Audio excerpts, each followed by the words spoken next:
Let's see. Uh, It's it's is just it? kind of funny because like you're putting all the Legos together and you're like, there's like an incredible amount of engineering that goes It into one of these absolutely. kits, No, no. and Again, I mean I like we put men on the moon with far less compute power would love. than what went Uh, into like this little $10 Lego set, and you're like, it the just kind of the blows your instruction mind when you manual sit back. alone is what gets me, man. The detail For level that they put sure. in those books, the manuals, and all of that. I mean, it's just crazy. It's like a publication system on its own. Oh yeah. But I'm with you. Oh, it I'm with you. absolutely is. Oh, hello. I You guess we seem went to have live. stumbled into a random rambling live stream of two old dudes talking about technology on the interwebs. Hi, I'm Juan Internet? Carlos Bagnell. This is my buddy TK Bay, and you're here for the best of our week, where we kind of catch up and chat and talk about some of the best tech that we've gotten to experience over the last 7 days. We I tried to make try. that We sound try. I'll say that ominous, we. like Yeah, I I know. just rewatched the Ring, and I kind of like 7 days. But it's not that kind of And we just podcast, and lost. it's really bright and sunny outside, so I don't think I can really pull that off. But where we finally got a respite from the rain, TK, you took all the storms with you. So thank I you for decided leaving to the go state of basically California. exactly. I decided to go where the stormers were because I wanted to bring you the live action. As you could see right there, the TK background that I Bay. chose is what actually is going on outside. So I was like, I decided Storm to go to Tracker the Storm Tracker. 2023. Yes, right here from the Midwest, in the beautiful, not sunny, but rainy. No, I'm actually not even in Austin anymore, but no, yeah. All the rain and everything that was going through California, I feel like at least kept going, going, going, got stronger, more lightning, more thunder, more rain. And actually, I felt like more torrential. Like it felt like it was somebody was dumping water straight Yeah, up on the car. it monsoons pretty crazy out there. Yeah, I remember when I'm we were stationed out there and we caught like the just the teeny edge of a hurricane, and you're like, I have never seen water like accelerate sideways like that I before. It's nuts. well, not only that, dude, but so where we are right now is right next to a lake. And when we got here yesterday, the lake, they feel like maybe there was that this much clearance between where the water edge and the edge of the actual like where the wood board, I Oh, guess, whatever the beams they have. yeah, that kind of like This pier. morning, the water's like splashy, splashy, splashy, and I'm like, lakes can overflow. I'm like, I Oh thought they yeah, had like, why? I was hoping like they would have like a runoff or some kind of a they thing, but it's do. like And it's it's been just not. maximized. It's been maximized. It is at capacity. This is how we do stress testing in Exactly. Texas. We just basically let it go through, and hopefully people I mean, survive. come on, we're both Southern Californians, so if you catch one of our videos and we're like, "Oh, water resistance," you can totally like spill a Mai Tai on it. That's about as deep as we Ah, can get.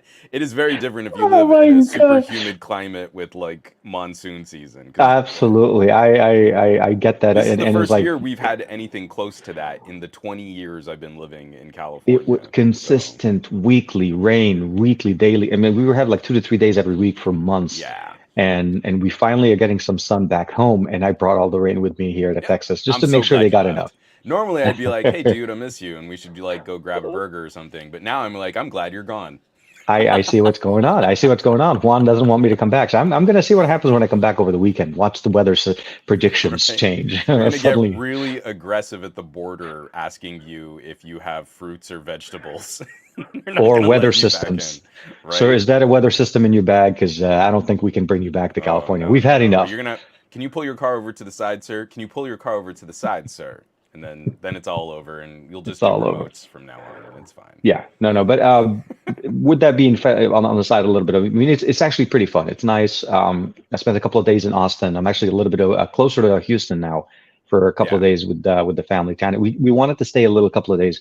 We wrap as up a spring family break. unit, we've never Spring stayed. Yeah. Oh, break. actually, that's true. Yeah, yeah, yeah. It's spring break for us this week. So Hmm. Omar's out of school, so figured, hey, I got to do a little bit of work, and then we can all get a chance to hang out a little bit, and he gets to see his friends. So it kind of worked out for the best. That's really For cool. I sure. mean, that's really cool too. That it's just like trips, but like you're getting to meet up with the other families. Like the Yeah. friends get to kind of meet up on the trip. I got precious few of those when I was a kid, so it's always kind of magic when you can make something like that happen. Oh yeah, and there's nothing like the feeling where you realize your kid just forgets that you even exist when he sees his friends, and then he just doesn't basically talk to you anymore. Like, parents, what parents? My buddies are my friends. I haven't seen them for years. Let's go play. I So, mean, but yeah, in they've the back been. of your brain, there's that little minute of like, oh, I can just go be a grown up. I don't Yeah. I don't have to entertain my kid. But then also you miss them, so that's Oh, kind I, of I rough. totally do. I totally do. I'm like trying to text them, trying to get them to, but I feel like they're like just playing video games, and he's enjoying because he's never been to their place before, so he's enjoying that part. So he's enjoying there. But with that being said, That's of really course, cool. there's still things going on, Yeah, and there's a lot. I. I mean, part of the reason why you're on the road, we'll talk about that later in the podcast too. Oh no, no, Um, absolutely, absolutely. but yeah, there's a ton going on right now. There's tons of stuff. I mean, you're dropping part twos of videos. I'm checking out part two of Buds from OnePlus. You know, a lot of part Hmm. twos, and then of course, I'll be honest. This morning when you sent me the text with the topics for the show, um, you titled the topics for the second part. I don't want to make that. I don't want to make this into a. Aditya is not in the chat. He'll kill me if I say these things. If you read your text, read how you titled the second topic. Oh, hold on, let me go back. Um, oh, yeah, because I was talking about a sensor, but That's it fair, just but sort you of skipped. I only Yeah, mentioned and I the wanted to length. respond with that so badly, like with the. But anyways, You you know, did. we're a very classy publication and organization here. You know So what? you It can imagine TGIF, my friend. what that joke TGIF. is That's how it probably starts. alluding to.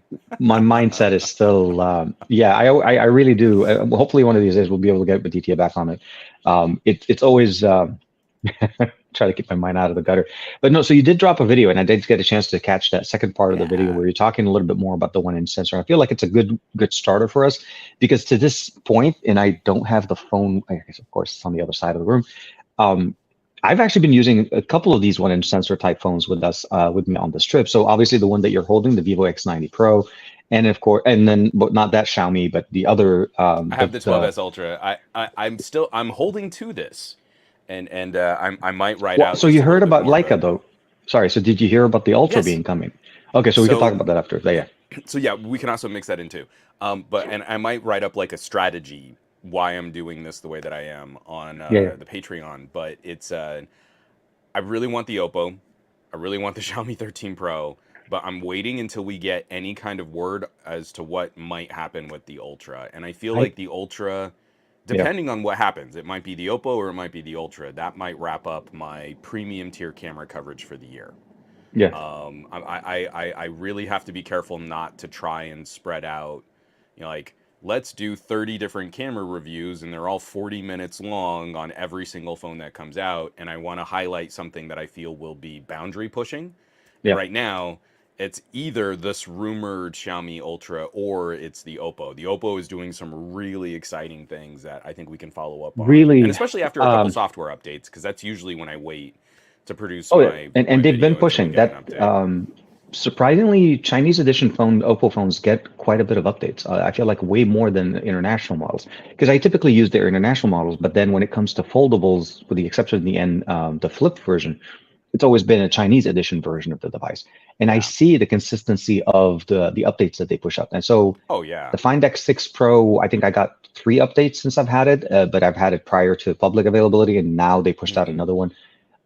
But they were definitely focusing on improving the camera experience, which was already honestly like so much more than what I've ever imagined.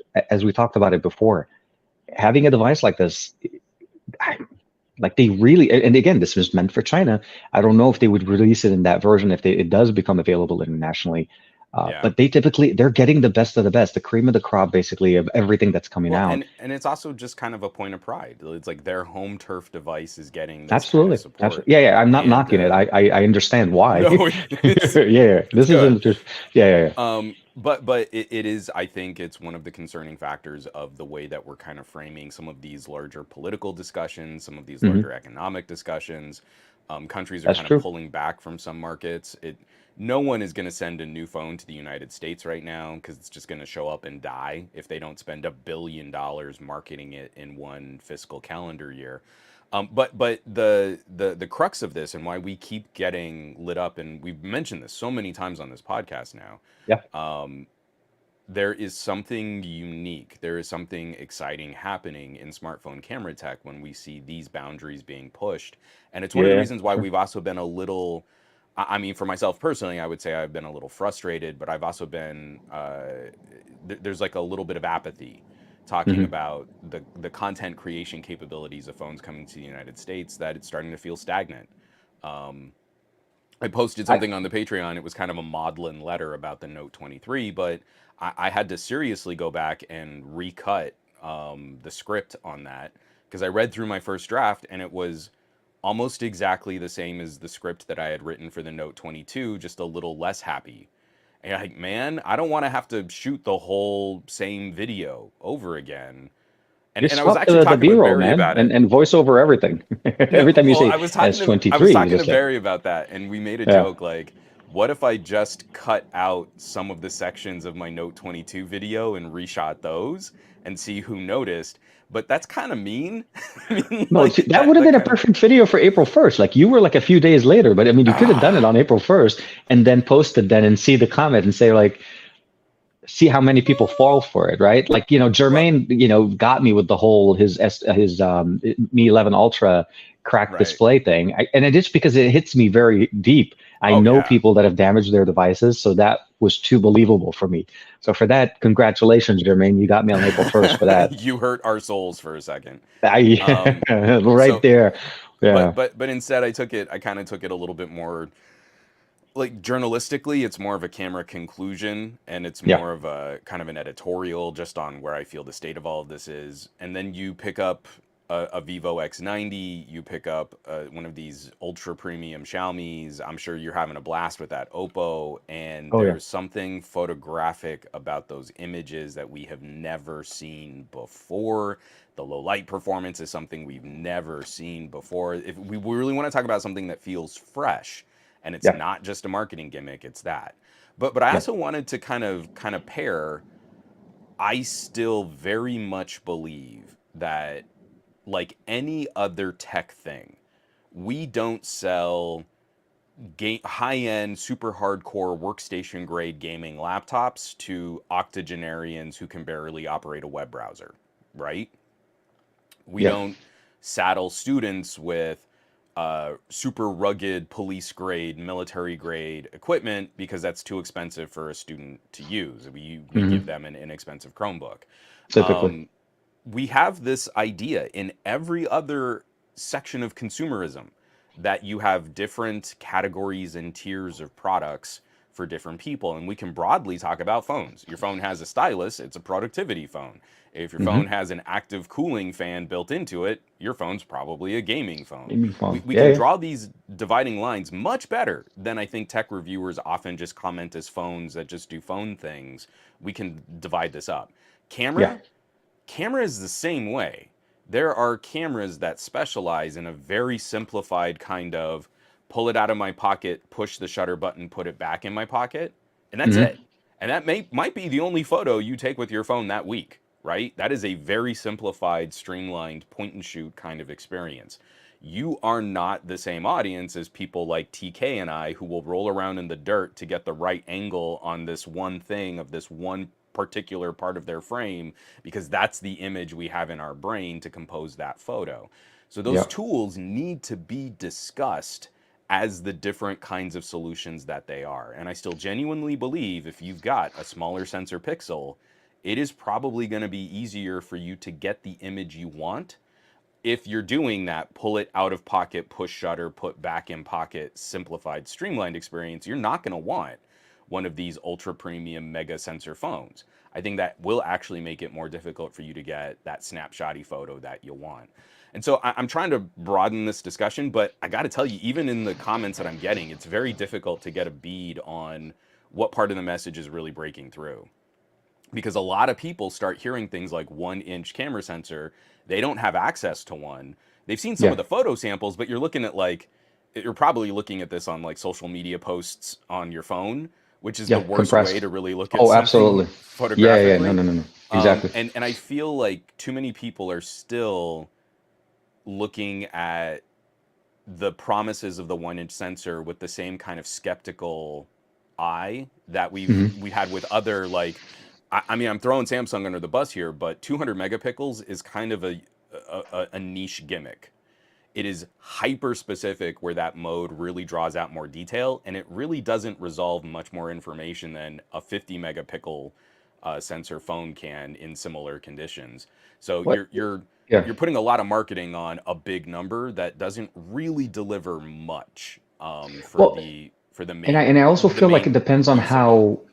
it depends on how it's actually paired with the right processing capabilities on the device. Because I know I figure from the conversation where you leading it, obviously, Samsung's biggest thing this year is a 200 megapixel camera sensor.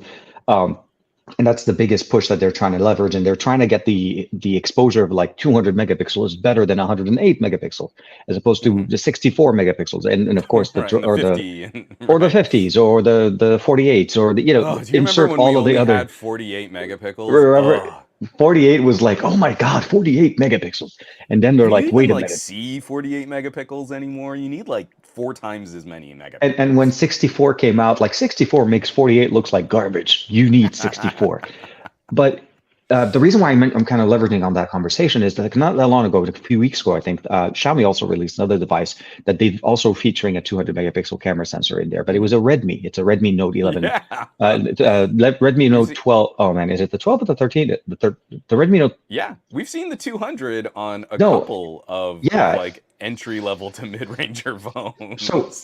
well, not only that, I think Motorola did it last year as well. They had another 200 megapixels, and the reason why I'm talking about pairing it with the right processing power, because even if you are able to pull in more detail, even if there is things that you're able to pull out of, regardless of that, the processing power of the computing power of the device that you have on limits what you're able to Hmm. do with it.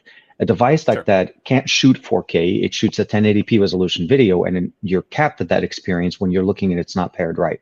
And you're trying to But crunch the data on 200 absolutely, million exactly. dots Or if you is try to pretty shoot, yeah, heavy. if you shoot a 200 megapixel camera and then you're trying to see how fast the system responds, but there's a finite amount of what you can do with more pixels when you're Hmm. not getting bigger or more light. You're just trying to bake it into more subpixels, and it's not really providing you that sharpness that is I mean, advertised. what is the highest resolution of any of your mirrorless cameras?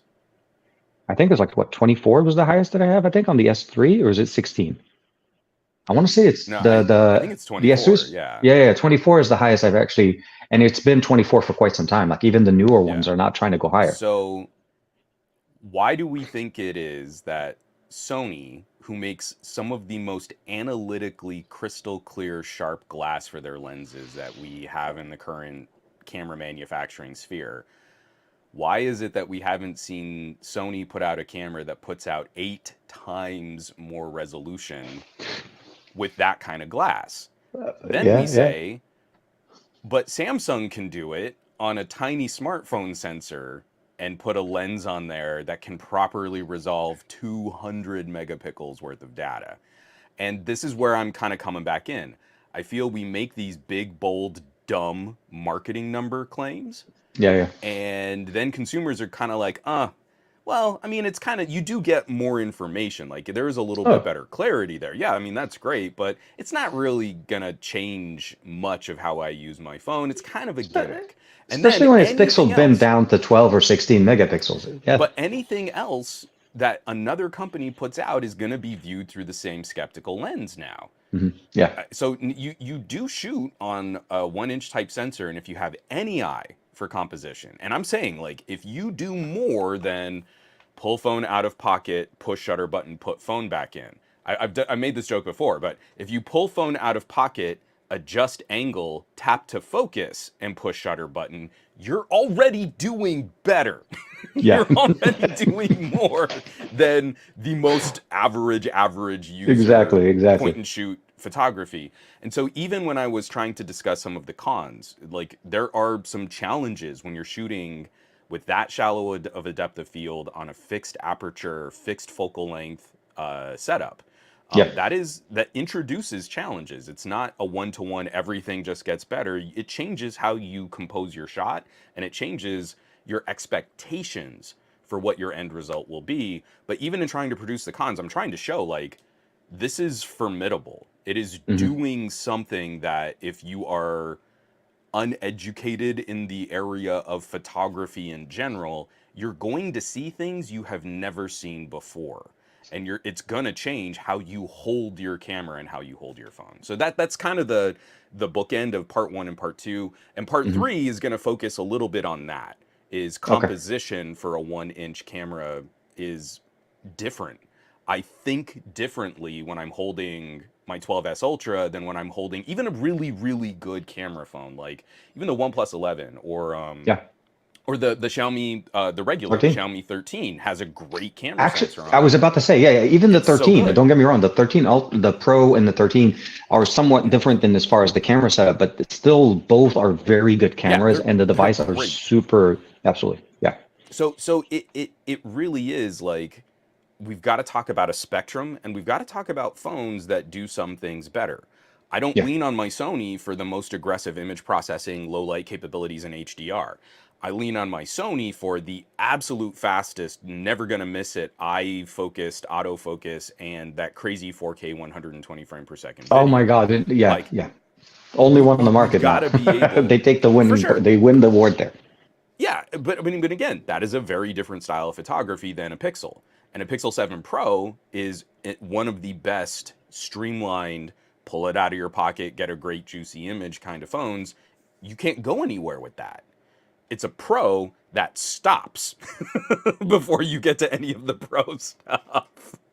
So This is a we've got different to style. broaden Yeah, our conversation, and this is where absolutely. I feel the work being done by Oppo and Xiaomi and Vivo is the most exciting, because it opens up a whole new aspect of photography and composition that was not accessible to us even on some of these other bigger sensor phones. So Yeah, but I'm probably preaching to the choir here, but oh, you are absolutely, especially, yeah. yeah, Jermaine just dropped in. You mentioned Jermaine's Right. name, and and Tech by Jermaine, concept creator shows up.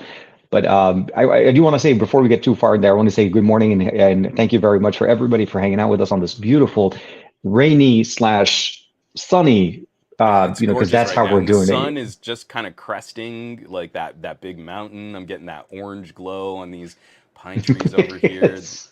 air Yeah, I'm looks so like, crisp. I might open oh, up my window while we're on the stream. oh, for the love Somebody's. of God, I'm just gonna go now. I'm like, I don't. I mean, you're really Um, missing out, man. After all the no, rain I we've know, had here, and this is gorgeous. This is lovely. I might go ride the bike I today. It's looking really good.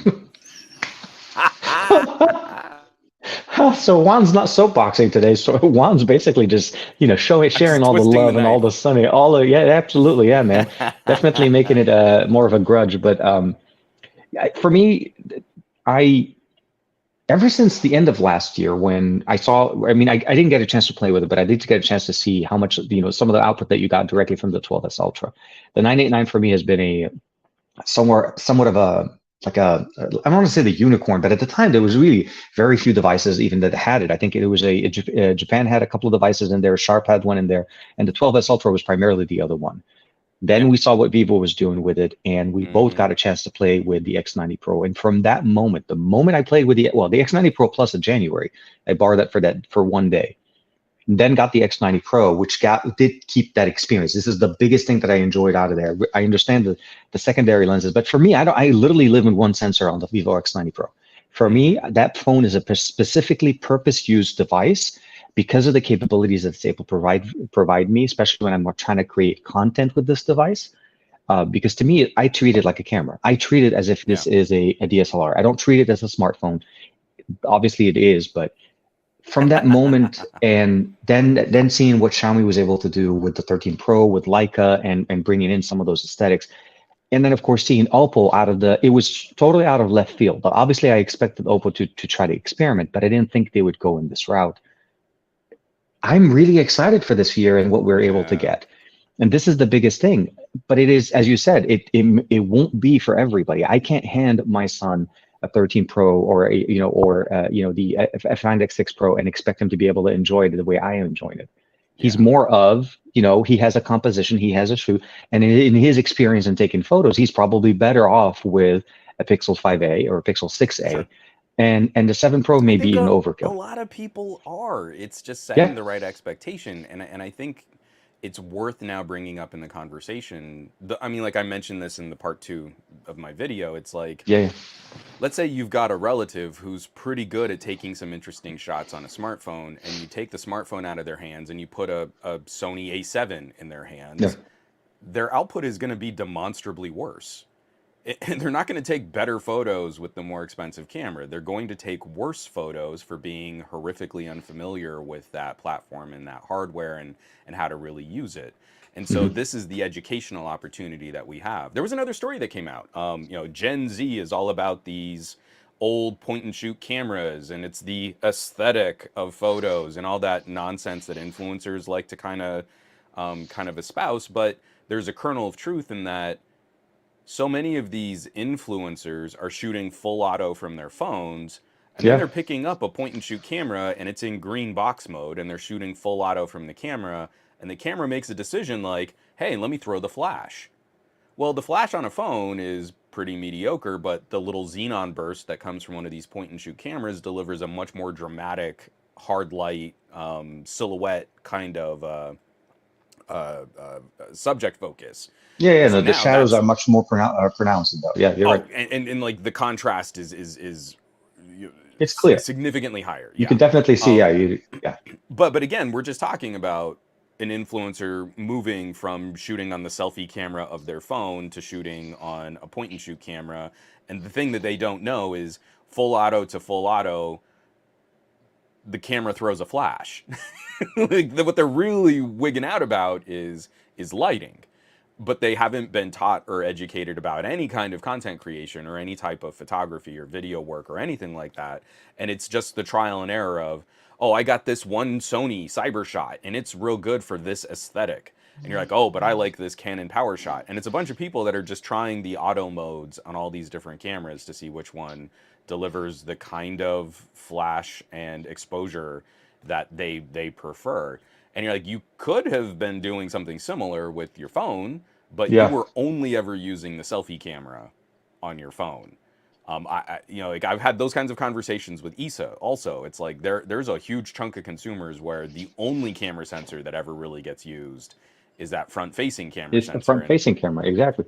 that means you're missing TikTok, out. Instagram, and Shorts. It's all focused on single creators using their phones, and it is primarily going to be from front-facing camera, and that is a big important part. That yeah, you're right. I've spent, I want to say, maybe a good amount of time unlearning using the front-facing camera on devices for quite some time, because you're able to get the better picture, the better content, the better, just the better processing, primarily on typically a main camera sensor, which essentially is the one that gets all the love on a phone, which is the Yeah, one that the company focuses 90% of their marketing, and then the rest of the sensors are kind of more of a complementary experience, which allows us to get, like you'll get that good ultra wide, but it's not going to be as crisp. It's maybe not even sure. tuned correctly to the same level as your primary shot. So if you shot two pictures, one with main, one with ultra wide, you're like they were taken from two different phones.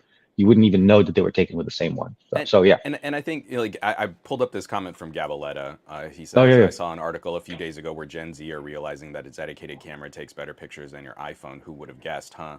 And so that's Petapixel. Petapixel published that article, Wow, and and the thing I'm that really loving bothers me. the astonishing information we're able to grasp at this point, realizing Well, these but things. here's what's bugging me, Yeah, because and I'm not picking on Gabaletta. I'm picking on Petapixel here. If you no read problem. that, it's a very shallow editorial. So Hmm. it brings up a couple TikToks from influencers, and they're doing like the worst comparisons ever.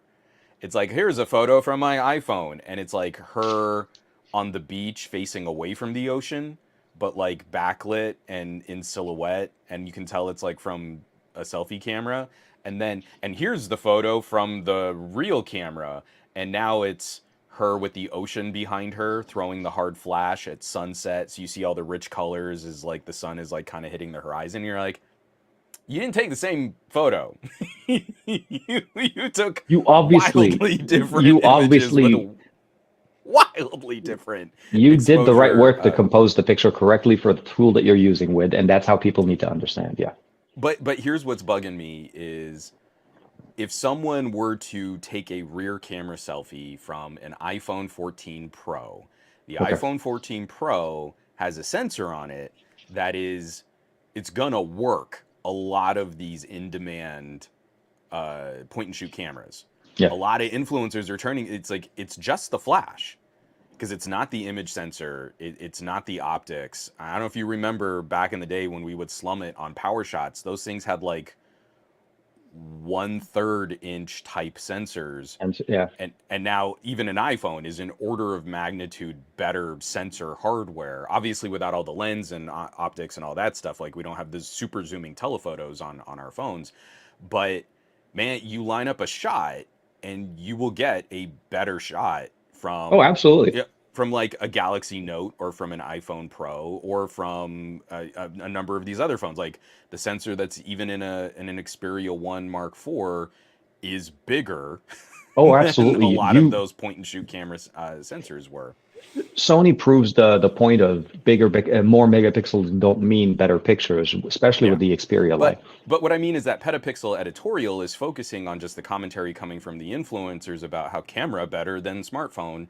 But Petapixel should be doing a better job of saying like, okay, well, what you're seeing here is because of the Xenon flash, or what you're seeing here, this person actually shot this from a DSLR, and we can Yeah. look at the depth of field, and we can look at the focus, and we can look at the dynamic range, and that would best a smartphone. But a lot of these influencers are not turning to the biggest, clunkiest DSLRs. They're looking at point and shoot and bridge cameras, because Yeah. those are also the cameras that fit in small bags and purses and things. Yeah. Yeah. And it's very easy to recreate some of this aesthetic when you actually shoot from your phone from the right sensor and you tweak an exposure setting. But that's too far, because what we know is this is Sorry. commentary coming from people that are only shooting full auto. And it So feels like that, it's targeting, yeah, like you said, well, the and we've missed an educational opportunity. Because exactly. like those people out there that have the phones that don't want to go like antique shopping for old digital cameras, you know, like, oh, let me hit my thrift store and hope they have something, could already be landing some of these more interesting looking shots. But Exactly. it's like we're not getting that part of the message through, because we've taught everybody this gadget can only do one thing this one way. Your phone is a Yeah. phone that does phone things. Yeah. And if you want to take a nice photo of yourself, there's only one camera that can do that. And so then you only push the shutter button and you expect the gooder photo.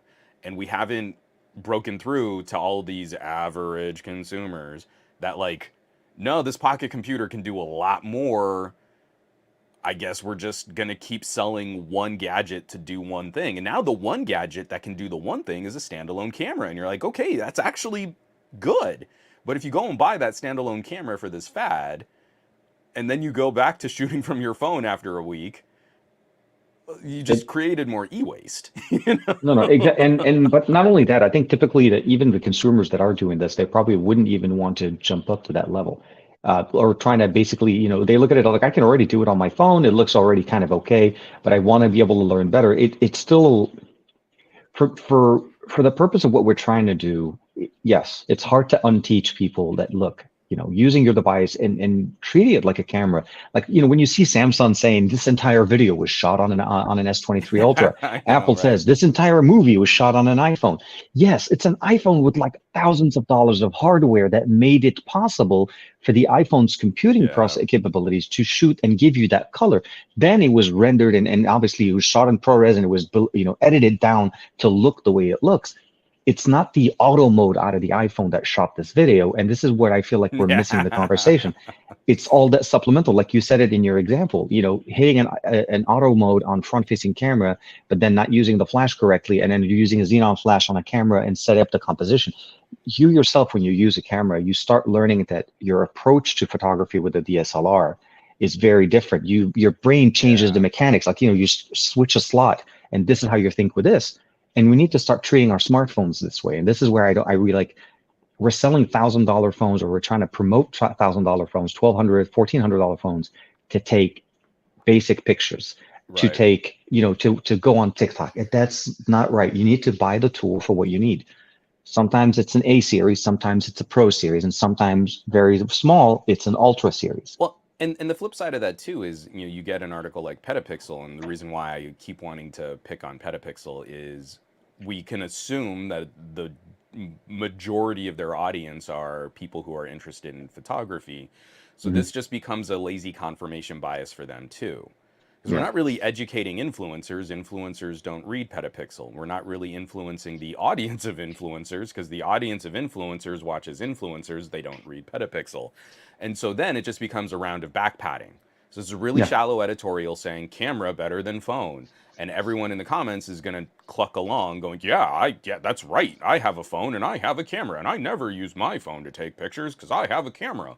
And you're like, what we've done is we've trained the people who would get the most out of this hardware to completely disregard it because they're so invested in winning the photography hardware race by owning camera and not really using phone. And so you get a bunch of half-assed, well, I mean, the best camera is the one you have on you. So if all you have on you is this garbage phone, well, then, I guess you got to just use the garbage phone. You want to have a camera instead of saying like, hey, if you really care about that and you don't want to be left with an underperforming photography solution, there is a reason why that person might want to consider this phone in Yeah. addition to their really nice camera equipment too, because Yeah. they'll get stuff out of this that all these average consumers won't be able to do with it. And all they have to do is try it and that would be cool. But instead, they're confirmed in this notion of, I compared the output of my iPhone 6 to my Canon 5D, and well, the Canon 5D is just so much better. Phone not as good as camera. And you're like, yeah, but that was almost 10 years ago. No, exactly. But Phones have moved on. there was one comment that I really loved on the in the video that you posted, the part 2 video, which if you haven't had a chance to watch it, by the way, for even for the audio side or for everybody in the chat, make sure you check it out over on Juan's channel. And it was you were using, I think if I'm not mistaken, that's the Samsung old I forgot the name of the it's not the NX series, right? No, So no. It was I forget what it was called here in the United States. Internationally, it was the Galaxy K. okay, It's well the phone. I remember It's because yeah, yeah, unfortunately, my NX camera yeah. is also becoming an incendiary device because of Samsung batteries. Can't charge, can't get the battery out of the compartment. Real Oh, I'm sorry. scary. Did it? But Oh, my the Galaxy battery's pulled up K, now. Yeah, it, sorry. it's swelled up and it's stuck in there because it was a slot. It wasn't. I can't peel off the back plate. It's wedged in there. But my Galaxy K is still working. So Yeah, I've been kind of just looking back at that, and it's fun. It's fun having a real telephoto variable focal length but it would lens, but be. it's real big. But the Yeah, let thing me that get it. yeah, no. And so while you're getting it, the comment that I really like about it was that wouldn't it be nice to have the sensor capabilities that we have now on some of these, more the 1 inch type sensor, the 989, on a device similar to that, where it is essentially a smartphone, but it is a camera with a mechanical zoom capabilities. And yeah, so I think I want to say it was released roughly around the S3 series because it kind of looks like an S3, old style, very Oh, much the Samsung. so this was the second generation Galaxy K, which here in the United States was called the S4 Zoom. Zoom. Okay, that's So it what it is an was. S4 era phone. Yeah. It looked like I an had to S3 or boot an it back up. S4. It doesn't say it anywhere on here. It just Yeah. yeah. But yeah, so the K Zoom. Yeah, so Jermaine was putting it in there. But yeah, no. So it would be really nice to see some experiments looking into a device like that because in there, as you said, it's hard clamping some of these ND filters, some of these zoom lenses on the back of these devices, especially with the way they're set up in the back. But yeah, like look at that. The ability of being able to just take out your phone and even allowing us to have interchangeable lenses like they were doing in that with the 12S Ultra concept that Xiaomi showed at MWC, and I think last year they showed that out there. Um, yeah, we need to be able to push that type of technology, push the capabilities of what we're getting there. One flexing the Zoom experience. Look, And it oh, has a xenon flash. I know. I just saw the flash. This is so slow. The focusing is miserable, but it No, it's has a okay. proper flash on it. I'm having flashbacks to the thunder and lightning that we're having that did the exact same effect. So here we just get Very, very frightening me. Galileo. Galileo Figaro, Magnifico. No, sorry. But so yeah, the experience obviously, I can't wait to see what you talk about as well in part 3. Part 2 is very informative. If you haven't had a chance to check it out, there's part 1 that came out last week, and part 2 is came out again. Well, that just came out. I think was it this morning or last night? No, wait, this morning, last night. It's about 24 hours ago, right? If I wasn't, you made it available on the part two was up on the Patreon and then went up yesterday afternoon. Yeah, so I was referring to more the making it available The publicly. public. So Yeah, yeah, yeah. for early access, of course, always make sure to check out Juan's Patreon. He always has a lot of good stuff way ahead of when things come up. Um, so with that being said, I think overall the Ultra for me, so Leica posted something about it. Xiaomi posted something, and I saw it from a few of their people that are online, and it looks like it will happen. No specific details, obviously, of the configuration and the constellation. And the reason I'm saying that is my thought, if I was going to pick what the Ultra would have been, honestly, it would have probably described what the 13 Pro looked like Yeah. from a camera composition, right? I'm primarily shooting it for the 1-inch sensor, which we saw before, probably improvements in performance, getting the benefit of the 12 HN2 and so on. So I'm a little bit at a loss as to how they can one up the 13 Pro to go into an Ultra. So, So yeah. what we've seen is an additional camera sensor. Yeah, So there I could think be I saw something from the leak. I saw interesting. something like a quad camera setup, but more centered So in the back as opposed to the yeah. and also going back to the circle, you need the ultra to stand out, and circles stand out more than squares. Squares, people look at it and go, "What kind of iPhone is that?"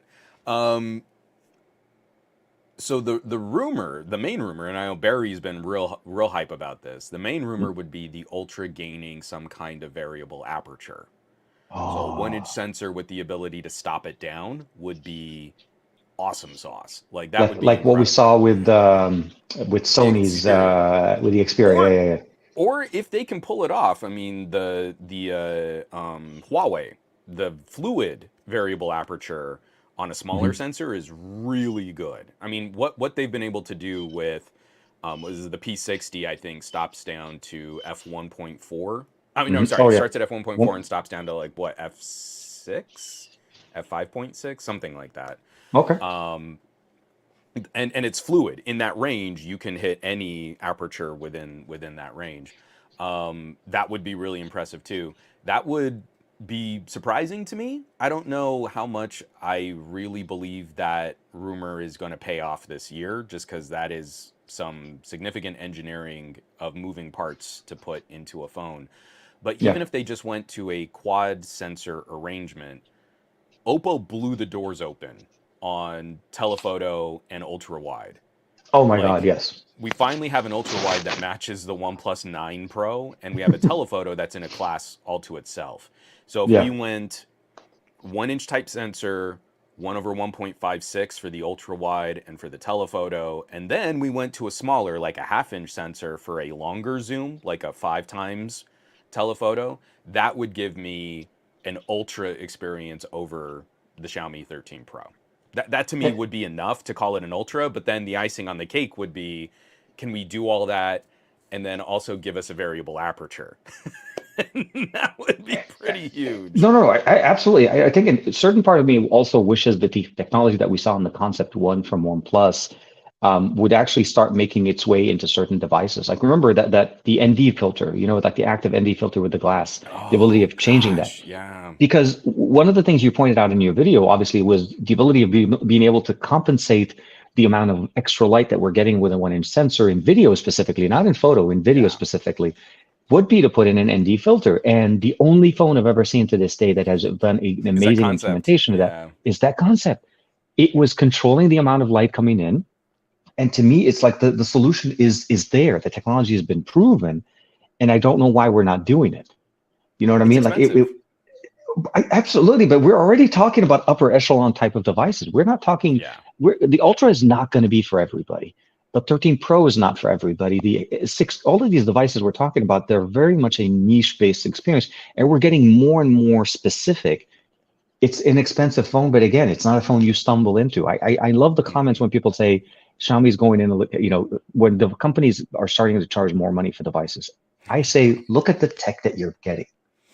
They are not giving you a mid-ranger and selling it for 1,000 But no, no, no. plus. You're talking to someone who has the perspective of phone does phone thing.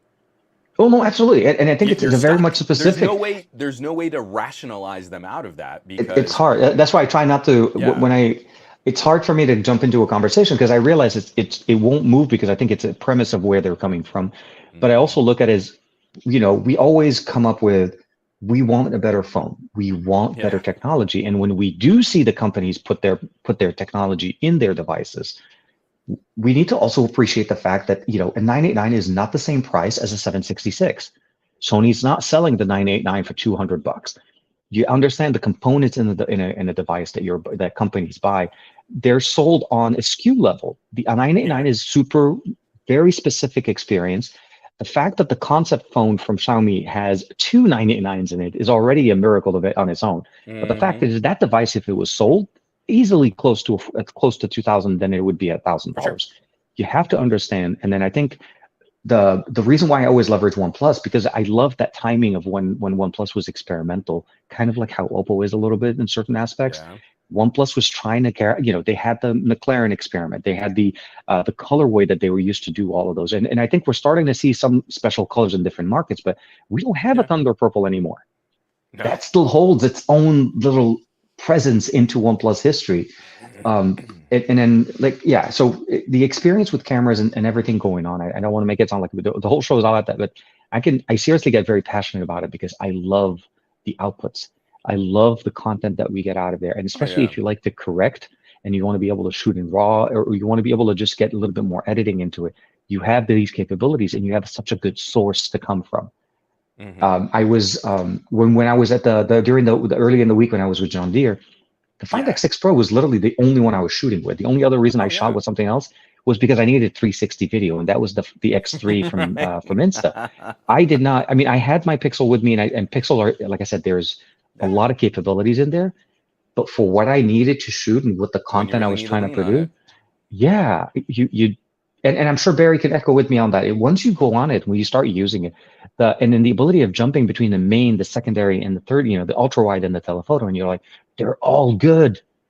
There Yeah. is no, you're just switching lenses. You're like, okay, let me go ahead and Like take my, the compromise on the Oppo is switching to a sensor that is the best sensor on other phones that cost $1,000. yeah. You're That's like the that's main the sensor for, downside. that is Oh the down. darn, it's not as good Well, as the main sensor. you have Gee to compromise willikers. somewhere, right? You can't, So you can't and just, that's the last point I keep wanting to wrap up, man. I yeah, did yeah, that Patreon short. Someone asked me like what my dream phone would be, and I kind of listed out some of the top bullet point specs. And then in the comments, like I really wrote out like these are all the things, all the technology today. None of this is imaginary unicorn. Like I want graphene batteries. Like no, something that you could really put together today, parts and pieces. And someone hits me like, yeah, but how much would that phone cost? And you're like, yeah, conservative ballpark, I would say this is probably a $2,500 phone. Slate phone, not a folding phone, not a dual display, although I would like support for a dual display case, but hmm that's what I would pay for this. And it shut the conversation down. I mean, it shut the criticism down because it's like, I'm telling you about a phone that I would happily spend $2,500 on that would allow me to not have to always carry $3,000 or $4,000 worth of camera equipment and exactly. $2,000 worth of laptop. This phone would eclipse $6,000 worth of other equipment. Hell yeah, I'll spend $2,500 on that phone to get my work done. Yeah, I And mean, that's the last part that never really seems to break through this very shallow kind of smartphone conversation is like the experience of going phone as primary computer, especially when you're on the go, when you're traveling, yeah, it's huge having so much less to pack and carry. I cannot overstate that enough. And for someone who's absolutely. never had to rely on that, they don't know how bad it was when I had a rolling suitcase full of laptop and camera equipment and big heavy tripods and stuff. And now I just went to a phone. I literally took a rolling suitcase out of my travel. An entire full rolling suitcase is no Your longer. your back thanks you, sir. That's all I could say. Your back, And and yeah, at the end of the day, you and don't feel as drained. but and again, it's like, hey man, we've had so many of our friends have that backpack or that rolling suitcase get stolen. Right? You know, it sometimes gets a little dicey when we want to go hit Uh, MWC. You're I'm just like, shit. oh Like no. MWC. But if I No, have no. that phone in my pocket and then I just have like a real lightweight tripod and maybe just a couple extra little widgets Battery like a packs. wireless I mic feel and a battery pack, I'm good. exactly. Yeah, That's my no. whole Yep. show. Sometimes I get really fancy and bring a little mini LED lamp also. Whoa, Like I'm using an LED it's light right here. huge. You could see it here. I'm, I let know me set up, but for I the can, you're most part, catching yeah, the yeah, highlights. So yeah, so yeah. again, I get real lit up about this because I feel we've misrepresented the premium phone so badly in In many Android ways, land. and content still comes out showing it as a phone that can load TikTok 0.5 seconds faster and load more Yeah, content. Yeah, no, I'm with you. And the because refresh rate of the is measured 5G. in how fast you can scroll through Instagram or something. But No, no, real, no. real quick, Yeah. we should touch on because we're talking about expensive phones and the pros and the premium phones. Oh no, I just absolutely. recently put out a video revisiting the Moto Edge Plus, and wouldn't you Oh know yeah, yeah, it, yeah. 2022. Yeah, yeah, yeah, yeah. Sorry. Go yeah, ahead. Good segue. I love there's a it. new Moto Edge coming out. Of course. Um, so okay, I want to start Let's bring it up. just lightly. Please tell me. Oh, it's over here. I have way too many black rectangles on my desk, so it's hard finding the one that you really want to talk about. But Moto Edge Plus, SIM card is still in it. It's a Yeah. pixelish like experience built with more productivity features in it. Hmm. It's a direct competitor to like a Galaxy Note. The stylus is a joy. The desktop mode is the best desktop mode currently on the market today. Yeah, I agree. And the fact that you could buy this, I think you can buy this for under $500 today It was like 400 is for a while last year too. At the end of the year, yeah, there was like some so the one that I'm good holding sales. right now. So I had the Verizon model, and that was the dark green, and I swapped it. I got an unlocked version. Um, this was 425 when I bought it. Yeah, yeah. $425 for one of the most powerful phones of last year with 512 gig of storage is a ridiculous purchase. This is Pixel 6a territory, but so much more for getting work done. I mean, the Pixel Exactly. 6a camera can still go toe to toe with Yeah, this yeah, yeah. No, no, Bose I'm with you. camera, but it's been a joy. And so I put out a revisit, just like putting the SIM card back in here and getting it all kind of back up to date on updates and a little bit of polish. I'm getting battery life numbers that are starting to rival people talking about the brand new S23 Ultra. And it's got Hmm. a smaller battery than the S23 Ultra. I like Motorola's refinement of this phone has been absolutely outstanding. And it's been polished up to a degree that I don't believe many phones from last year got the same kind of attention. Even though it's not on Android 13, it's a better performing phone than when we got it, and demonstrably better performing phone. So I just Absolutely. thought it was. I really didn't have any timing in mind for that, but now the Moto, what is it, Edge 40 Pro has just been Hmm. kind of teased and announced, and so it was a nice little bit of timing on my part that was completely accidental. I had no foresight on trying to talk Motorola there, but for a phone that has absolutely been rocking my socks, and it easily demonstrates phone that does computer things and does computer things really well. There really isn't anything quite like it right now.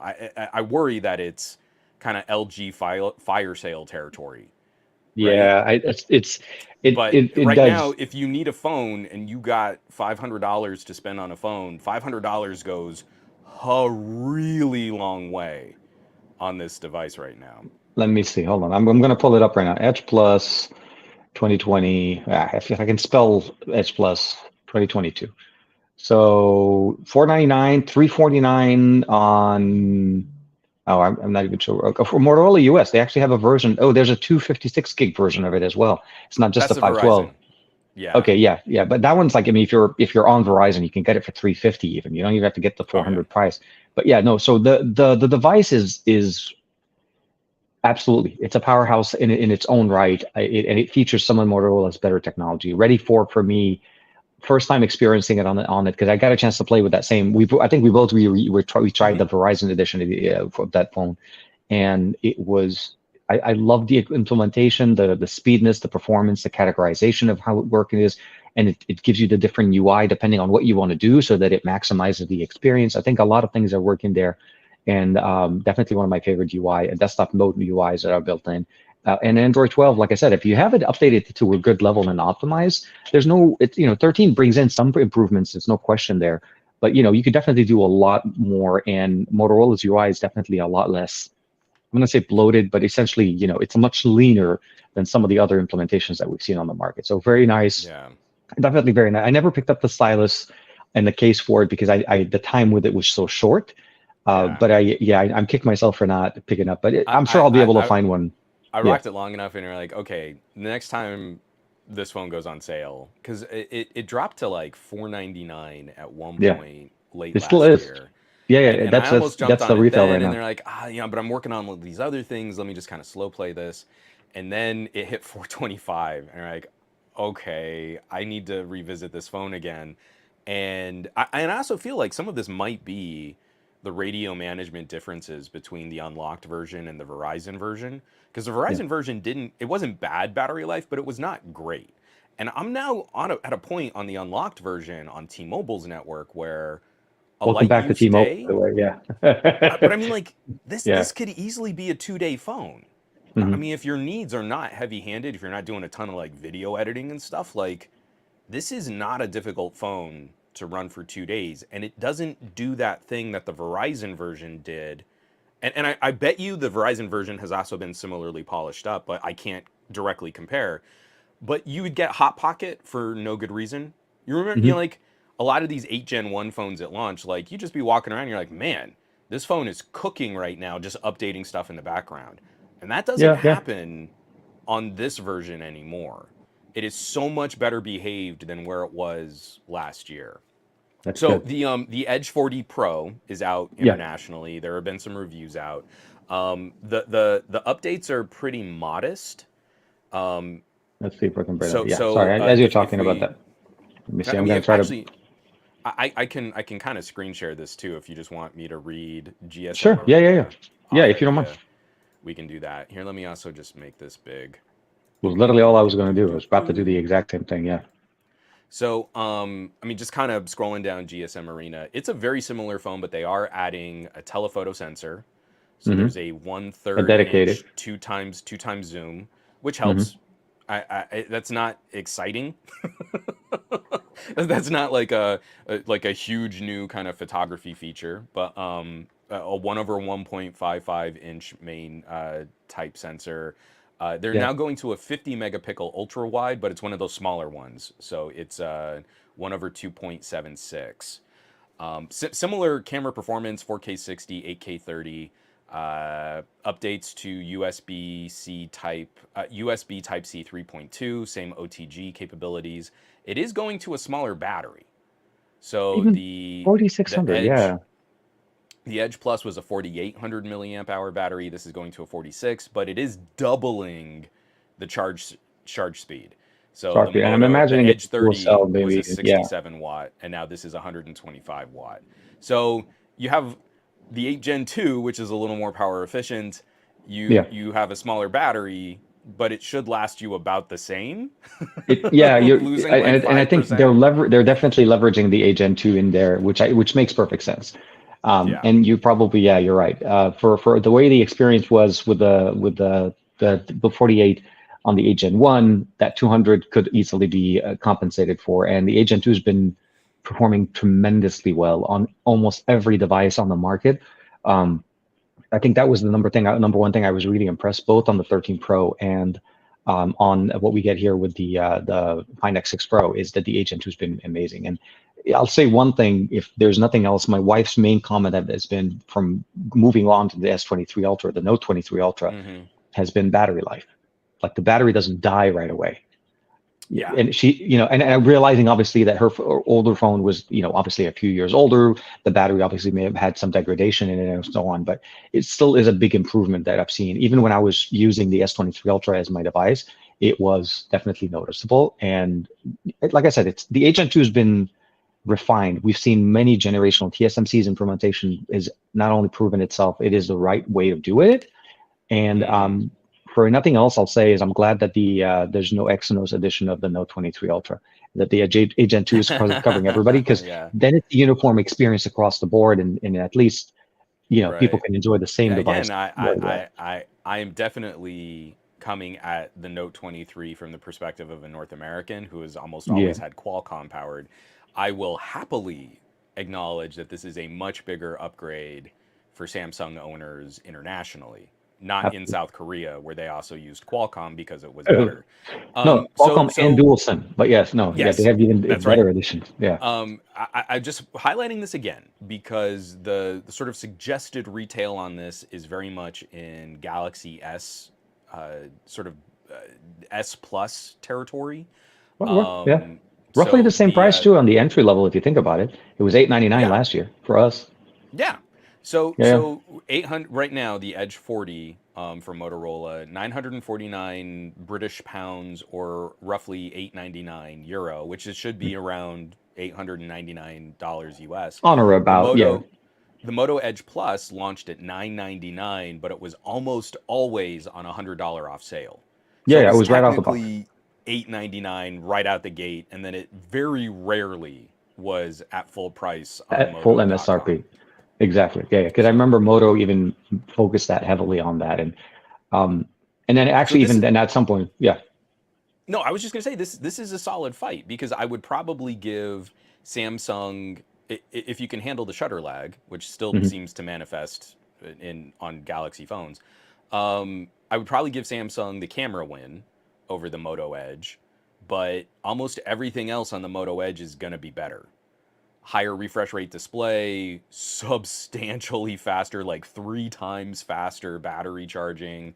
Yeah, It yeah. still has the same tricks with wireless charging and reverse wireless charging. It's going to have the slightly better desktop mode. It has a more business grade selfie camera, so it's not Mhm. very flattering, but it's more useful if you want to set up like a conference call. Like Yeah, it'll do like face tracking and background blurring and stuff like yeah, that yeah. The subject natively zoom and in the then camera moving app. around with the thing. I remember it That's had a few just extra built tricks in in. there. Exactly. And then also, it looks like it did get a RAM bump. So instead of the 8 gigs of RAM on last year's Moto, it's 12 gigs with options for 256 and 512 of storage. So, I, I mean, like, this sounds like a pretty brutal competitor at $899. I wish Moto would maybe chip in an extra 50 bucks in their marketing budget to actually tell people about this phone in the United States.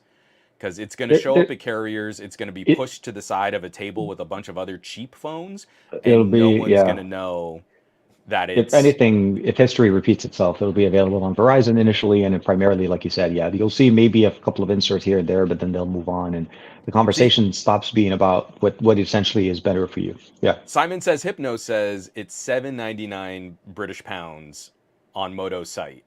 So I have to even believe they are doing an MSRP that looks more like Samsung territory so that people look at it and think it's a comparable phone to a Samsung, but then you can get it on this great sale. You saved that's 150 pounds. Isn't that that is amazing? you mean retailers do that when things come around when they're supposed to put a sale, Hmm. they bump up the price and increase the discount so it looks like you saved money, but you're paying the same thing. No, please Funny don't say that. that. Funny how that That's not how works. it works. Yeah, no. Oh, and you also get 10% off with if you give them your email to sign up for press releases. This is killing me Uh, because like you I sell your soul. worry I'm sorry. premium Yeah, tier Motorola is starting to fall into the death spiral of LG. The only yeah. thing I think that can dig them out is if they tell people about their phones. This is I think the crucial failure of LG phones was not doubling down on marketing, but it was trying to like let the device speak for itself. That doesn't Yep. work. Because if you have a vacuum of messaging, then a bunch of influencers are going to go, but it not Samsung or Apple. And then you're dead. Yep. Unless you go out and tell consumers that the phone is cool, they're not going to come to you. And we can see that the Pixel is starting to get that right. Google's going to spend about $1 billion on marketing internationally this year. And wouldn't you They, know it, they've sold more Pixels than they ever have in the history of the company making their own phone. I've seen Weird. more Pixel, but the weird part is I've seen more Pixel 7 Pros on people, like Oh, like yeah. traveling, not at tech events, and I'm not just at tech events, obviously you'll see them there, but I've actually seen more Just out Pixels in in the public. wild. Yeah, Yeah. and I think so it is absolutely down to a cost of how much money you want to spend. And selling. But the concern with it also be is like a lot of companies are not even making devices specifically for our market. So for them even to support it, it happens to work. Like the Find X6 Pro picks up 5G, but it wasn't designed for the Yeah, US. It just happens to be, since they're covering so many bands, it captures some of the T-Mobile ones that I live where I am, and for it sure. works perfectly for me. Same And same with my Vivos. Like I'm yeah, starting yeah, to get a few crossovers, but it's not full support, and I exactly. wouldn't count on that 5G icon. Yeah, yeah. But I'm But hoping. See, this is the other thing that kills me is like the Moto Edge 40 Pro is out now. yeah, That there is no guarantee that Verizon is going to pick up the Edge 40 for that's true. another Edge Plus series phone this year. I don't know that the Edge Plus last year sold all that well. If Moto's trying to move them at fire sale prices, Yeah, yeah. if I were Motorola, and you're like, and we've also seen sort of the focus at Lenovo in total, because Mhm. Moto is sort of a subsidiary of Lenovo now. Like Lenovo just got rid of their Legion, their gaming phone. Oh, So that's it right. Yeah, yeah, doesn't yeah, yeah. That was seem the other like thing a couple of weeks ago. So yeah, I thought I mentioned it that. doesn't seem to me like Lenovo's looking to experiment. If the phone is going to sell in this market, let's send it to that market. Last year we sent Yeah. the phone to this market and it didn't do anything, and we had to Well, we sell saw with, all at a yeah, they did loss. that with the Razor as well. They launched it in China for the longest time before even thinking about releasing it internationally, and even be able to try to get an unlocked model. But the concern obviously is it's more about it is going to come down. It's sad to say that it's down to budgeting and how much you're able to get people's attention to let them know that this device exists, because the Yeah. carriers are not trying to put this device in front of people's phone, in front of people's eyes. When you go into a store, like when the Nord or when the OnePlus 11, it's not as soon as you walk into Sam Apple territory, because you're flooded with that market when you first walk into their store, with all the accessories and the cases and everything is in Mm-hmm. front of you. And then you're like, oh, so the Pixel is all the way in the back corner, right next to Yeah. that OnePlus, like, you know what I mean? Like, or the OnePlus 10 Pro, and it's like, yeah, it's Yeah. that type of an experience. It's a tougher conversation because carriers are looking at how much money they're able to make and how much they're able to get subsidies and people into Mm-hmm. contracts and so on. And it seems like that's the main focus. You go into Best Buy, similar type of experience, although if you're just browsing, you'll see them, but it's still typically you go in, you're Oh first God, the greeted with a the Samsung or an last Apple. Best Buy, the last Best Buy I was in, like it was nasty. It was like a table that someone had set up at a flea market full of broken devices. Not even And the trying. Yeah, only no, the only thing that looked nice was the Apple side of like the phone little like strip. And like yeah. I went in there to try and see if I could even just find a Pixel case. And I'm looking around, and as I'm standing there, someone else walks in and is like, "Hey, do you have anything for the Pixel 7?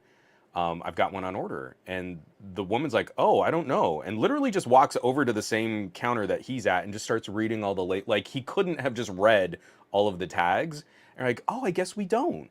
And like, this is supposed to be the big launch, and Google was hyping this phone up, and you've got a busted Pixel 6a on this counter for people to see the Pixel experience. I mean, it's so gross. And Yeah. and No, really no, what I I'm with feel you. like Motorola's ad dollars, they need to go back to basics.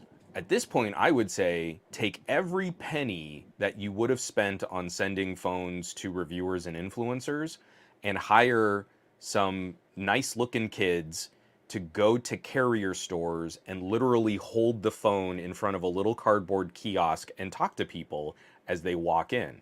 Hey, we've got this new phone. It does this. Look, you can plug it in and then this shows up. Oh, look, it's got a really nice camera on it. You got to go all the way back to pounding the pavement to Yeah. start changing the perception of the Moto brand. Because Oh, the reason why Moto is the number three is because they soaked up all of the low cost carrier sales from LG. I was going to say, yeah, but it was de facto marketing, not marketing, but de facto placement because of the lack of competition as much, and at least in the market that we're in. The other thing I also want to say is like, bring back Moto Maker, bring back, Hello Oh yeah, Moto something commercials fun. and stuff like that. Yeah, Yeah, give customizations, give unique experiences. If you can't really, you're thinking people are not going to look at you, but then trust me, when somebody's able to customize the casing and the color and the design of the back of the phone on the company's site, so you're getting it as an original, it's not being done somewhere else. People would love that. I understand it yeah, costs more, but it's a service that people can opt for. It doesn't have to be a Moto Maker Edition version of the phone, but if you wanted to, you could go all out. And I think those are the yeah. big things. I, I Um, I don't think we can get back to Moto Maker until we see sales though. If there are Well, some and, numbers, and, I'll, and I'll say that I don't even think Samsung is selling the bespoke edition device version of their devices as much as people was thinking. It's an interesting, unique look on that there, but I think the experience behind that was Motor Maker was such a personal thing. You could customize yeah. so much. Bespoke is a template-based experience. You have a But certain X, but Y, even and Z. even even beyond that, right now, the biggest part of that is the psychology of androids are for poor people.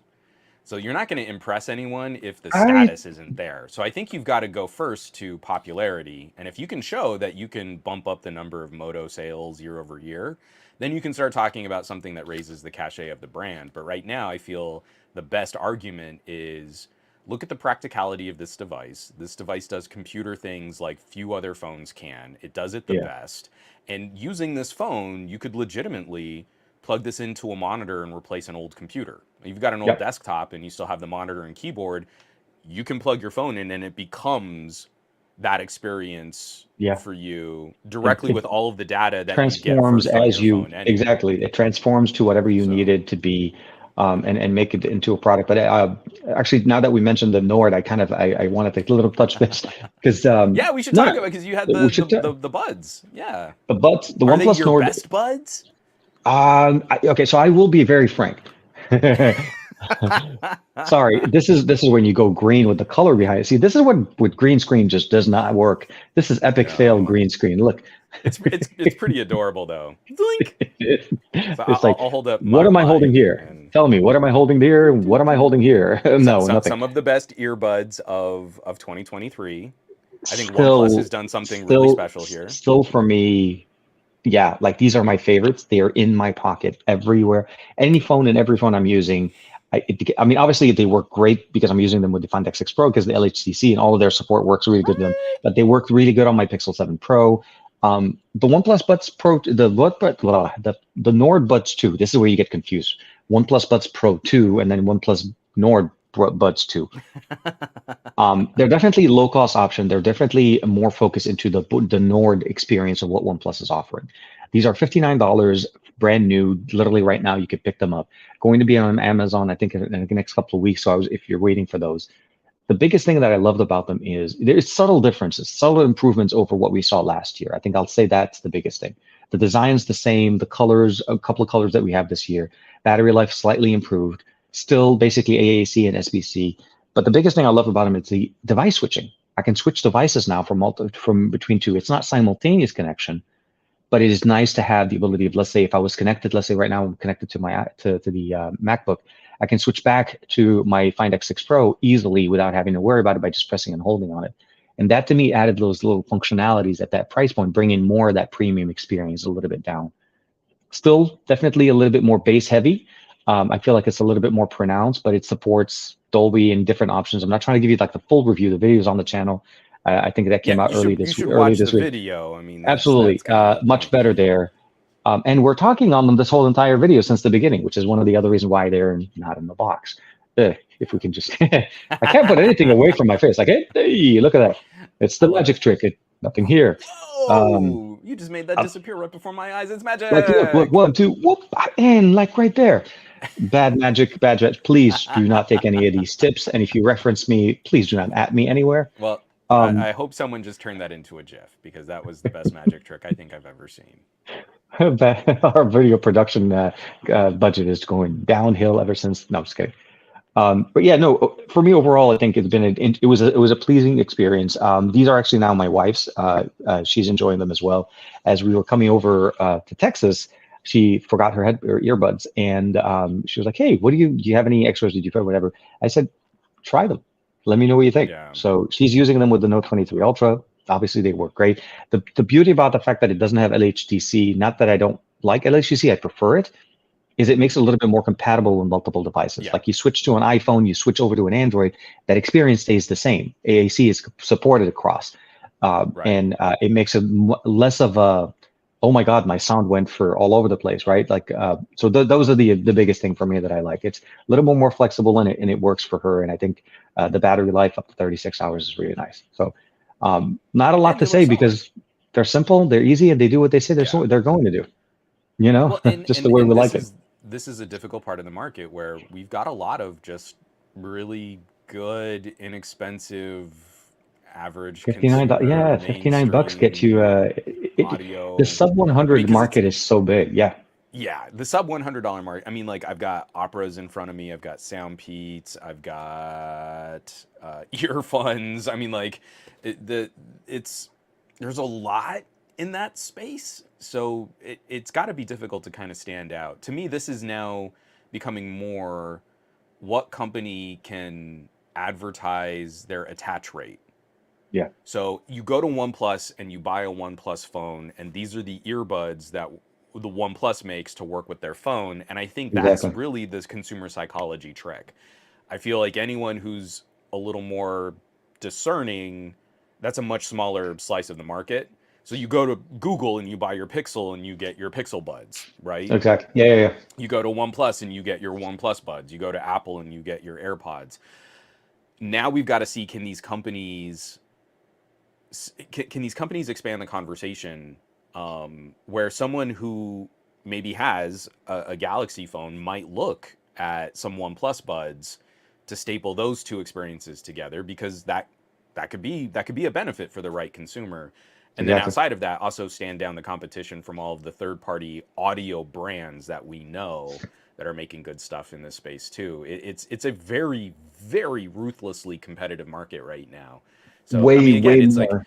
it Yeah. feels insufficient. You go to the end of your video and you're like, yeah, and they're good. I mean, so far, like $50 on a pair of wireless earbuds, they're gonna be good. I haven't run into any that are tragic or terrible anymore. We kind of got that mainstream communication, casual listening thing pretty well handled. It is, and I think that's the biggest thing for me. It's hard for me to distinguish the difference between them now because it's before it was we were flooded with wireless buds, but then prior it used to be easier to point to where the performance differences were because Yeah, it was where we were going really cheap or really expensive because you were really the features were very much, I was going to say, price gated into that experience because it was so new. But now ANC, dropping ANC, having ANC on these buds, having switching capabilities between different devices, and having a yeah, pretty good tuning. They have a built-in tuning, an EQ, independent of your device. So on a Pixel where I don't have Dolby, because they do support Dolby Atmos, I'm able to still customize my experience because I actually yeah. have a built-in EQ in Hey Melody, where if I'm switching over to, let's say, a OnePlus or or an Oppo, I'm able to jump in with Dolby. If I'm jumping on a Samsung, guess what? I can jump in with Dolby because Dolby's built into Hmm. the experience in there. So to me, those are the differences that we kind of need to understand. And in a way where I kind of give this a little bit more of a plus is not having LHDC because it's not an available codec for all devices. Like quite a bit of Hmm. them do, like Xiaomi's, Oppo's, and OnePluses and so on. But Samsung won't have it. No. AAC is. LDAC would have been nice, but we don't. Again, Yeah. those are the things that we have to kind of the pluses and things. AAC I feel like is a good codec and still gets you 24. I think if I'm not mistaken, 24-bit, 48 kilohertz, which is a very good comparable Ultra HD capability for the price point that you're going into. So that's the Sure. biggest thing for me. $59, easy recommendation as a pairing to almost any device on the market, and it will definitely improve. And then it has, I think, good gaming capabilities. 94 milliseconds is not the slow. Sorry, it's not the It's fastest. okay. It's yeah. It'll still be Again, good if you're I playing. want us to categorize. Like Yeah, in yeah, front of me yeah, right now are some of the absolute best. Like I've got the Neuras that yeah. both me and Jeff El Jefe Reviews have been saying Oh like yeah. this is kind of an S tier Bluetooth earbud, but if I were gaming on my Steam Deck, I wouldn't be using the Neuras, even though they have reasonably low latency for Bluetooth. I would be using my JBLs because the Yeah. JBLs have their own dedicated receiver. Absolutely. So Yeah. I do want to kind of hard shift just because we are sort of getting closer to the time where we start saying we're going to wrap up our 90-minute podcast at And then two go for hours. an extra. Yeah, But yeah. I want to spend a little time because part of the reason why you were traveling, aside from spending some time with family out on Absolutely. Yeah, yeah. vacation, was to also hit up John Deere. And they've been working the tech space a lot harder lately. It's been an Which interesting conversation watching them branch out. I'll say this. Prior to this, this is the first time I've actually been at a anything John Deere. Prior to just seeing them at MWC, not MWC. Seeing it's like yeah, they went to MWCTK. There was that no. At CS early this year, I got a chance to see them at CS, and they were showcasing some of their tech. The thing that got me into it, obviously, is more about the advancements that they're trying to do and what they're looking into, making technology be part of an industry that, in my mind, just weren't necessarily working together. When I thought of the agriculture industry or any of the construction industry, I typically think of improvements in maybe, better machinery, more horsepower, things like that, things that would basically make sense. But they shared some information and some technical information that basically astounded me from the fact that they've been developing it, but also been available for some time. And what they've been doing to help push the technology in a way, not necessarily that you would think about it, but um, the big thing that actually caught me off guard, obviously, is that they're trying to get into EVs. They're trying to bring EV Yeah. technology into the industry, and not because EV is the hot thing, but they're bringing it because of a simple thing that always drove me crazy when I used to live in more of cities, and when I lived closer to areas where there's a lot of construction. It's that noise of the machinery. It's the Yeah. fact that you're able to leverage hardware that runs as capable as a diesel or something like that, but it has the decibel performance of 20 to 30 decibels lower, and basically being able to work in an area where people are not necessarily getting that noise pollution that you typically would expect. Like, don't get me wrong, our our favorite lawnmower guy that always shows up at Juan's house when he goes podcasting on Monday morning would definitely sound a lot I knew nicer. you were gonna bring him up. Yeah, no, do you want to be the funny part about it? I know it's raining here, but somebody had a leaf blower turning on about 20 minutes before we started our show this morning. I was like, this is not happening. Like Wet rain and leaves. what are you doing? And I was like, okay, this is not so, but like those are the type of things. But then the other thing that kind of also astounded me was the autonomy that they were using. The Yeah. fact that they had some functions set up where nobody has to be in the cabin, and that basically raking into churning the soil and trying to aerate it and getting it ready for planting. That entire thing can be done by a tractor and basically a GPS connected CPU, and they're using NVIDIA GPUs, by the way, which kind of also got me there as well. And the whole thing runs by itself, nobody in the cabin. And the Yeah. way they explain it, they're like, the farmer could just be at his kid's baseball game and the field gets done correctly. That's the that and I was like, are you because America. yeah, A because baseball and apple pie in apple America. pie, you're with a fam, you're all of that. And I get it. I get it. The entire demo was done where, and I shared that clip over on Twitter. That was literally the biggest awe moment for me. It's like I was like, the whole time I was trying to get him to let me just get in the cab and just sit in the passenger seat, but not be in the driver's seat, and then just be Right. Do, like do, do, where, do, like, do. yeah, like, did John forget to show up today? No, you know what I mean, like those type of experiences. Did So you yeah, really think no, you were gonna meet John from John Deere? I was hoping to That's meet a John from John Deere. all No, right. obviously no John. That was a long time ago. God rest his soul. So it's more of a it was an eye-opening experience. I think just knowing that type of tech exists and that there is Yeah. tech being pushed in that experience, on top of more computing, AI learning, and so on. So yeah, to me that was the biggest thing about it. We were on a farm. I got to play outside for the first time at a tech summit. I was outside. We were playing outside in the dirt. And checking out some, I actually know what a combine is now. This is something I didn't know what it meant. Hey. Not The first just time for covered. running athletes Nope. It's doing the also combine. It's also it's a piece of farming equipment. farming equipment that allows you to not only take the corn, separate the corn, throw the corn in one area, and throw the actual kernels in another. No, the whole process was amazing. And one of the other things I'll say, that last thing is, they have a technology where they have the combine and basically the container where they put all the seeds in them. Once they're separated and all of that run tandem in a GPS sync. If the combine goes faster, the container moves with it so that it stays in the same position, trailing with it. So it's, again, And to tech was think exciting. we used to achieve that by having a trailer hitch, and now we Yeah. can use GPS tractor beams instead of a piece of metal, which is It's a what I difference guess is of, cooler, but yeah, no, I mean, yeah, from a flex thing, obviously, yeah, now you're like, the thing moves and it moves with it, kind of like, but you're right. But the overall experience, I think, was nice, and I want to say thanks, obviously, for allowing me to be part of it and opening my eyes. I think that was primarily more into yeah. looking into tech in other industries than just our normal, smartphone or For buds sure. or, Well, or even I think cameras, this is a little guys. time, yeah. But I think this is a time where a lot of the companies that are making components and investments in these technologies are looking to step out of the shadows. Yeah, Like when we went to the MediaTek summit, it mattered to them that MediaTek labels were on more products, like earbuds. Absolutely. You don't Yeah. know that there's a MediaTek radio or a MediaTek modem in this product. We used to only put the Intel Inside logo on everything. And so Intel now, and like, Qual and yeah. it makes sense to me if John Deere is working on these kind of automation tools, this kind of GPS technology. The first step is you say, hey, this is what the main focus of what our brand does and what they represent. But this Mhm. tech could get licensed and used in a more consumer facing product.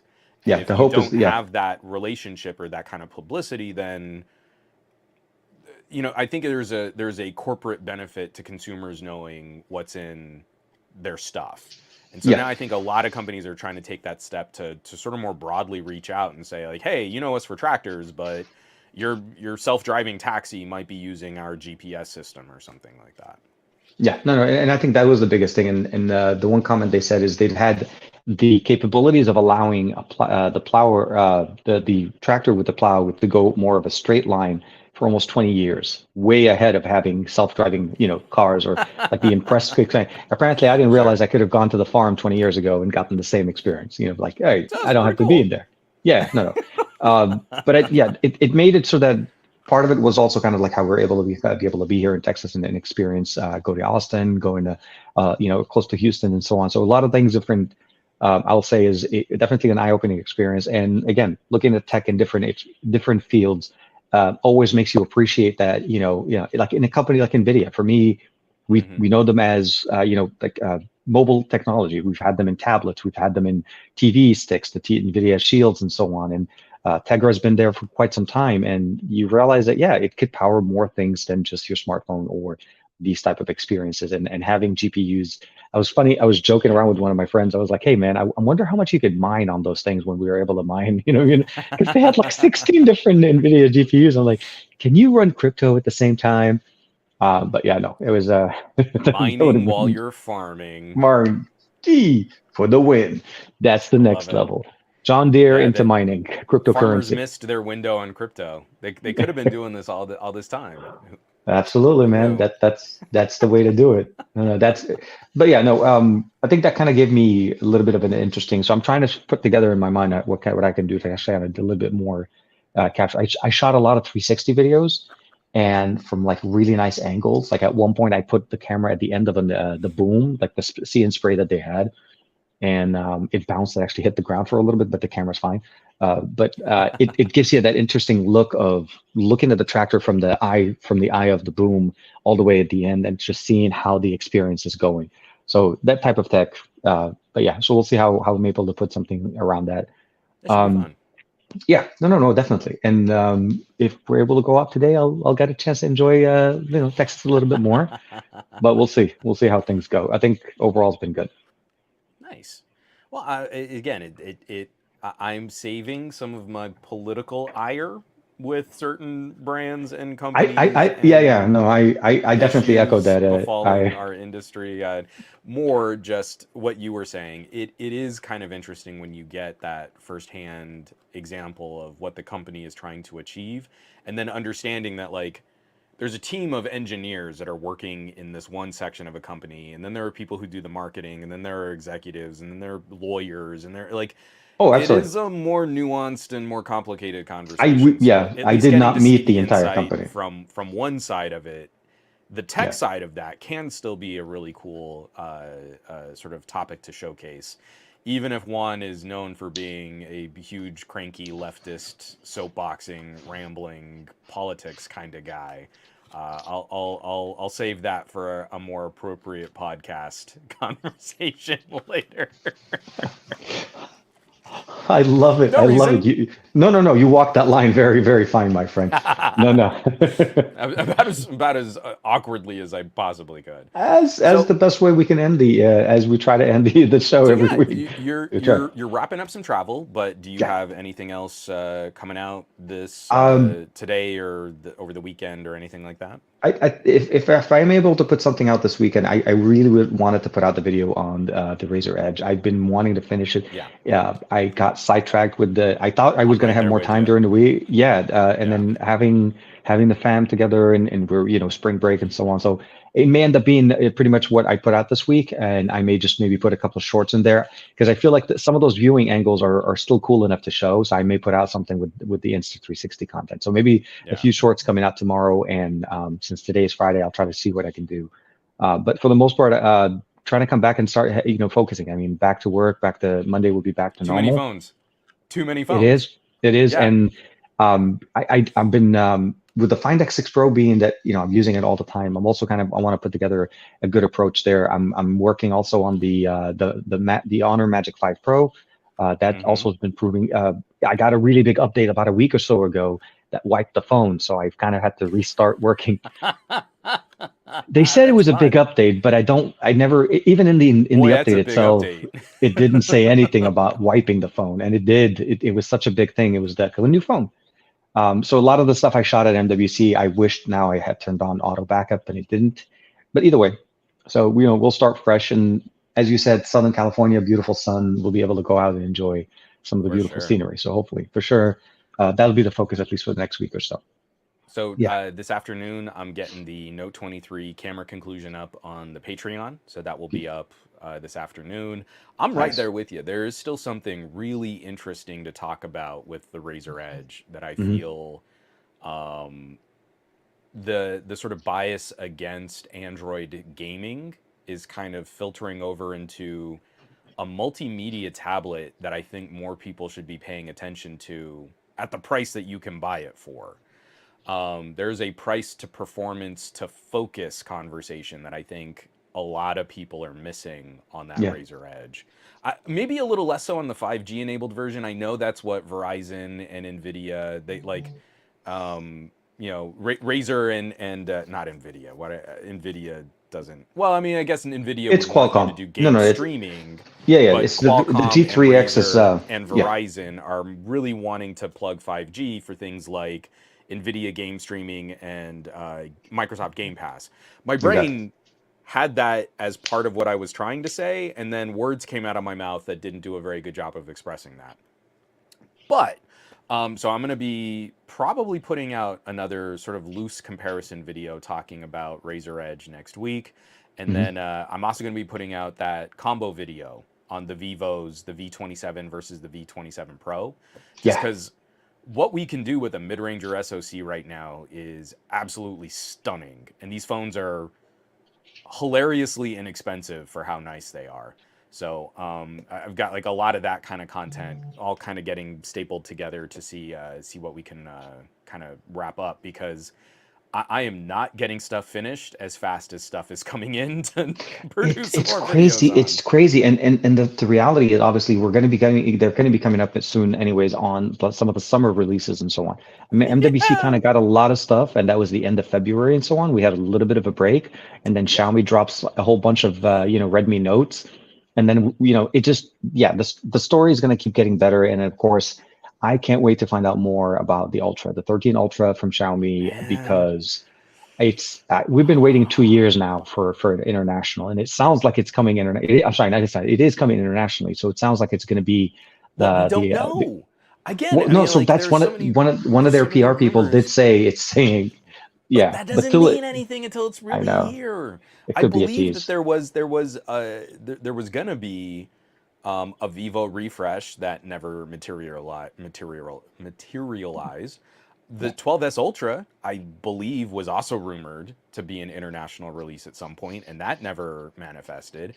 The rumor is we're getting variable aperture and an international release and all these extra camera sensors. I'm not believing any of it until it's in my hand. Until I can see you can buy it that way. As far as I'm concerned, the 13 Ultra is going to be like my 12S Ultra until I get for the most part. I feel like that's the success that I honestly felt for a while. Like, a lot of people talked about it. I even asked them straight up at MWC, and they're like, we don't have, the 13 Ultra, the 13 Pro is what we have right now. Not sure if it was going to be. They couldn't confirm anything, but it could have been, again, like you said, it could be a tease, it could be there. I'm excited to basically see what they are offering and what ends up being the Ultra for 2023, especially with the improvements that we have with the HN2, because I want to see that level of performance and, of course, endurance. I think that's the biggest thing. Yeah, no, for sure. So with that being said, Yeah, Yeah, no, no, some go really ahead. exciting stuff, and stay tuned, folks. Got lots of podcasting to do over the next week, also, I was and gonna just say lots Monday of morning. Yeah. videos and reviews, and should be some really fun stuff for everybody to check out. So stay tuned to all our channels. TK, bring it home. So with that being said, thank you very much, everybody. Have a good weekend, and hope you enjoy a great Friday, depending how much Friday you have left. For me, hopefully the rain stops. For Juan, I hope the sun still shines for you for the rest of the weekend, my friend. We'll see you guys next week for another episode of the best of our week, and of course Monday morning for the SCGQA for Juan. Don't forget to check that, and of course like and subscribe. Audio podcast should be coming out hopefully within the next day or so. Please check that out. We'll see you guys in about 7 days. Bye About bye. 7 days. Yeah, just about.